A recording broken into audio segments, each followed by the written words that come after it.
Kuelekea Kariakoo Derby, mechi kati ya Young Africans pamoja na Simba Sports ambayo inakwenda kupigwa pale Newman Complex, kumekuwa na mitazamo mingi kweli kweli kuhusiana na nani ambaye anakwenda kuibuka mshindi kulingana na vikosi vyote viwili, ukizingatia kwa hivi sasa vyote ni vya moto kweli kweli. Tunakwenda kuiangazia hapa mechi namna gani kifundi ambavyo imekaa na makocha wanatakiwa kufanya kitu gani ili basi kuwapa furaha mashabiki wao.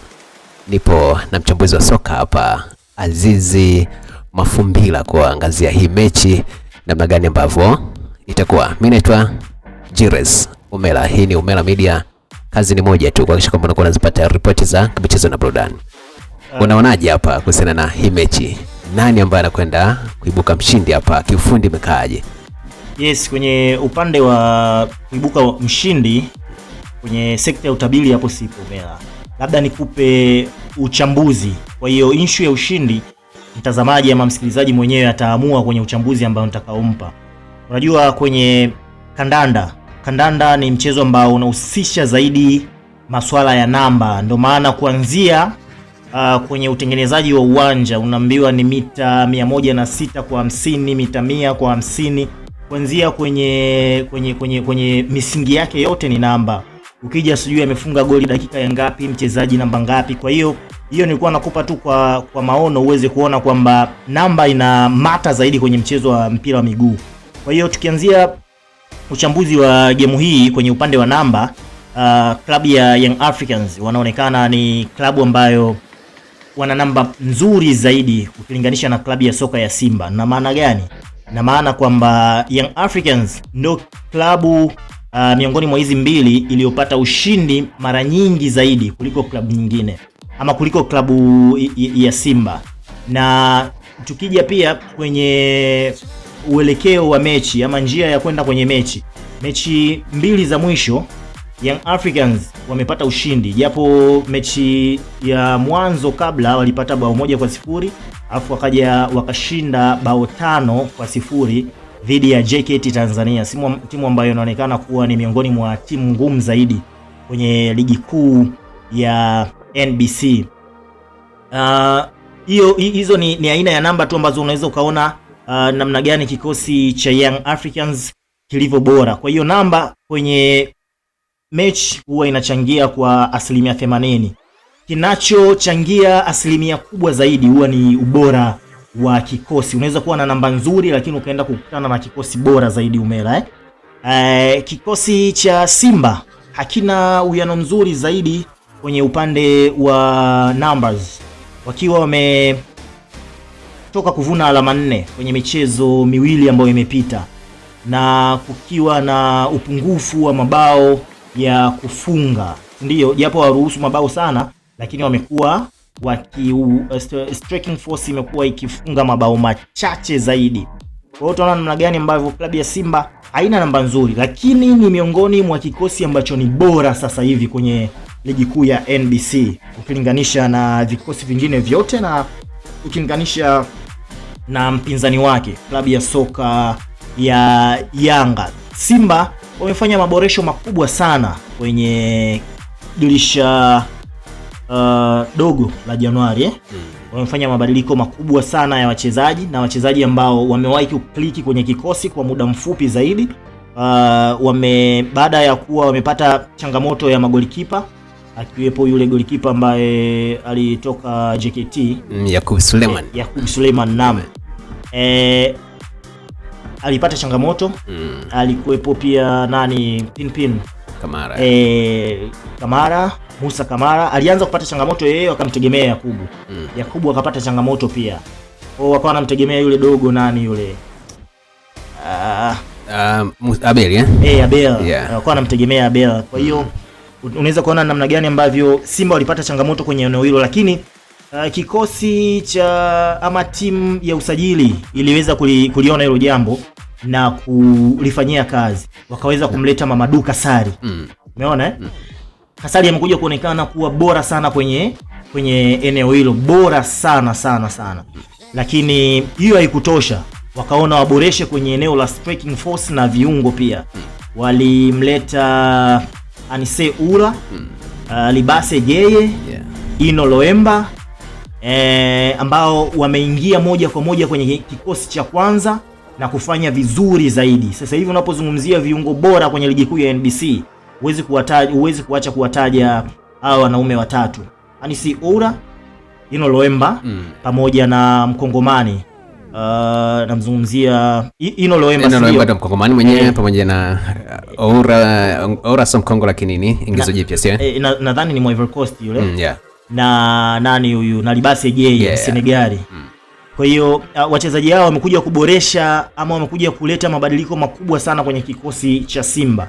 Sasa hivi ni Simba ambao wanaonekana kucheza mpira wa kasi, wameonekana kupiga pasi za uhakika na wameonekana kuwa na uwiano mzuri wa ufungaji wa mabao, at least mabao mawili kwa mechi.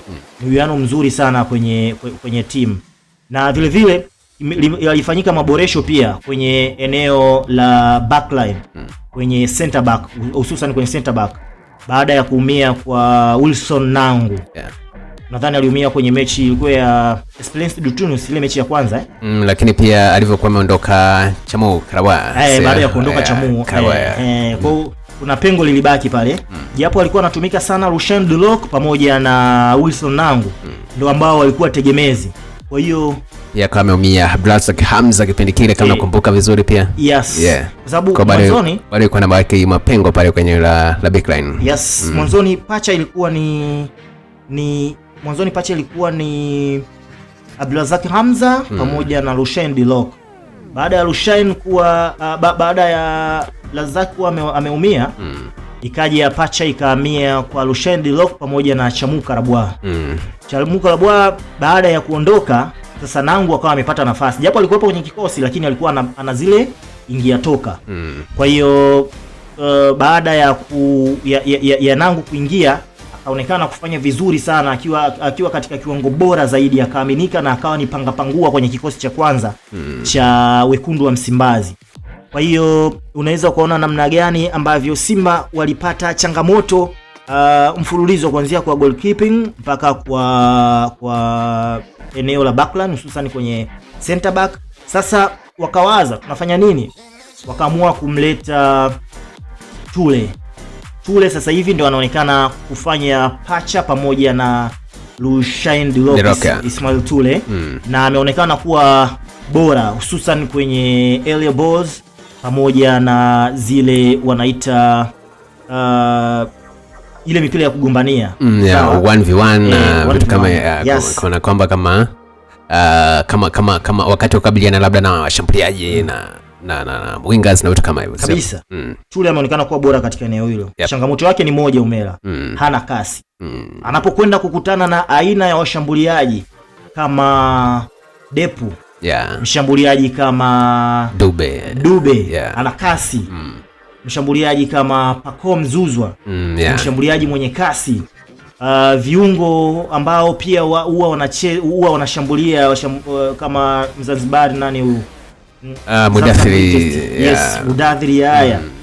Inaweza ikawa ni bato moja ngumu sana kwa upande wa center back ya timu ya Wekundu wa Msimbazi Simba.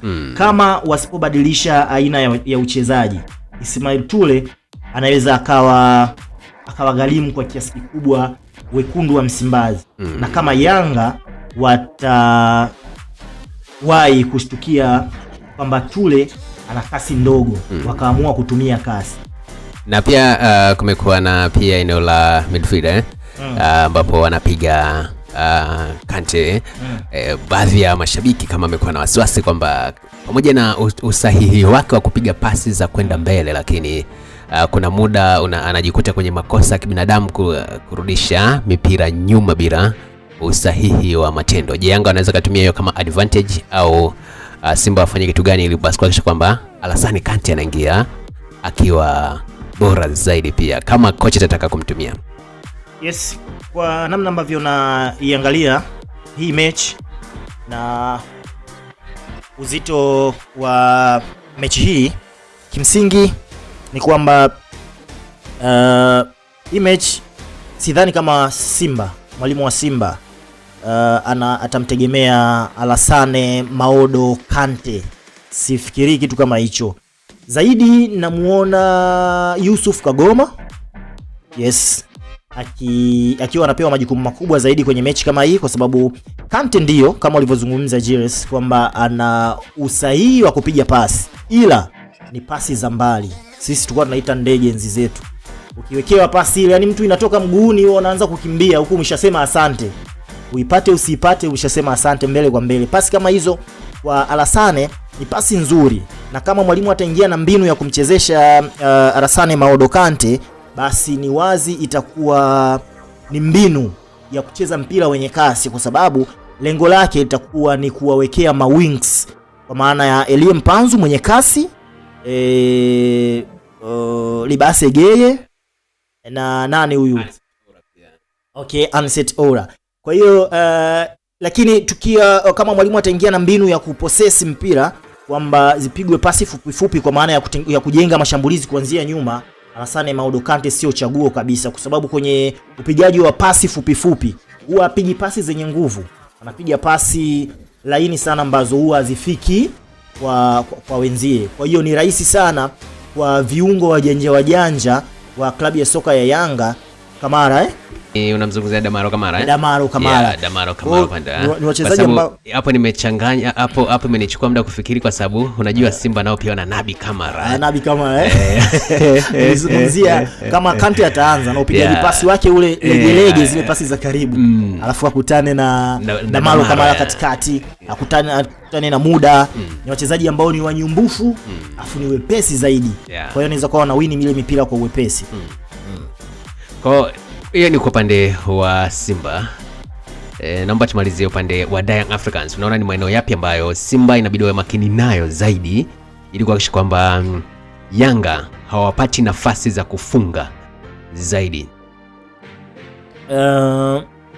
I think okay, I mean upande wa Simba hawapati nafasi za kufunga. Yeah, upande wa yani ni maeneo yapi ambayo wanatakiwa kuyatumia kama weaknesses ya Yanga ili waweze kupata nafasi ya kufunga, kwa sababu Simba kwenye hii mechi ni kwangu mimi naona kama ni must win game, kwa sababu akifungwa sinajua kelele zitakuwa nyingi mara 7 mfululizo, sio kitu cha kitoto hicho, na gap la points inaongezeka. Inaongezeka pia. Yanga mwenye pointi 28 sasa hivi, si ndio?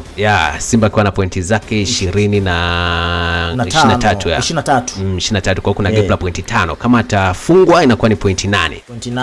Kwa hiyo itakuwa ni gap kubwa zaidi. Kwa hiyo must win game kwa Simba ni uhakika kabisa, hilo jambo liko wazi, hujakosea.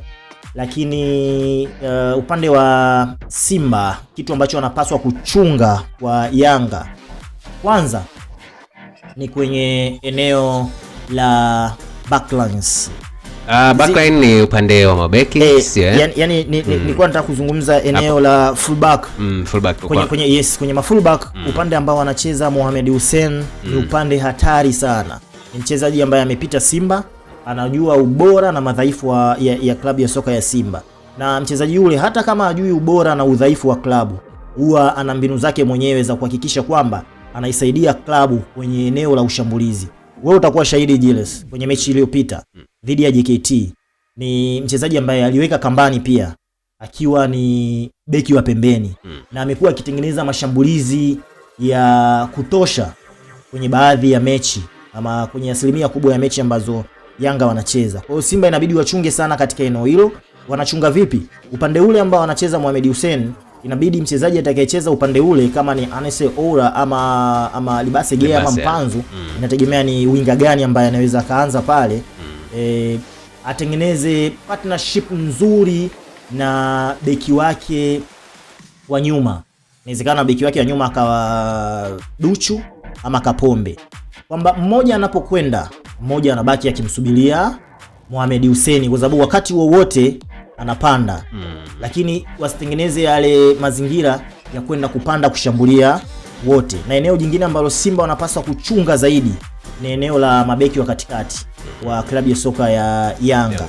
Ni mabeki wajanja sana, hususan inapofika hatua ya mabadilishano wanapokwenda kushambulia.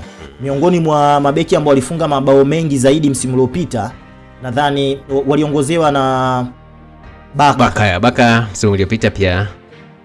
Na hata sasa hizo unaona ikipigwa kona anasogea pale. Anasogea na hata kama akikosa anakosa mpira wenye madhara zaidi kuelekea kwenye lango la mpinzani. Kwa hiyo unaweza nikawashauri Simba wachunge sana katika eneo lile, wasiruhusu kabisa Baka kuweza kupanda kwa ajili ya kwenda kusaidia ushambulizi.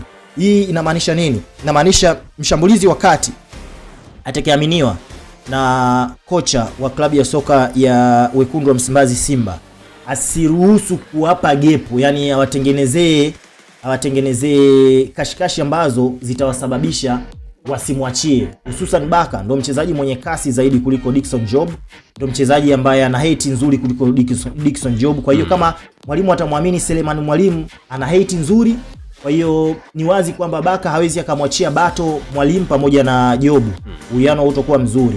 Ni wazi kwamba Baka ataendelea kubakia naye pale katikati na itakuwa umewin vizuri kuweza kuzuia Baka kwenda kutengeneza mashambulizi kwenye eneo la hatari la Simba. La Simba Sports. Yeah.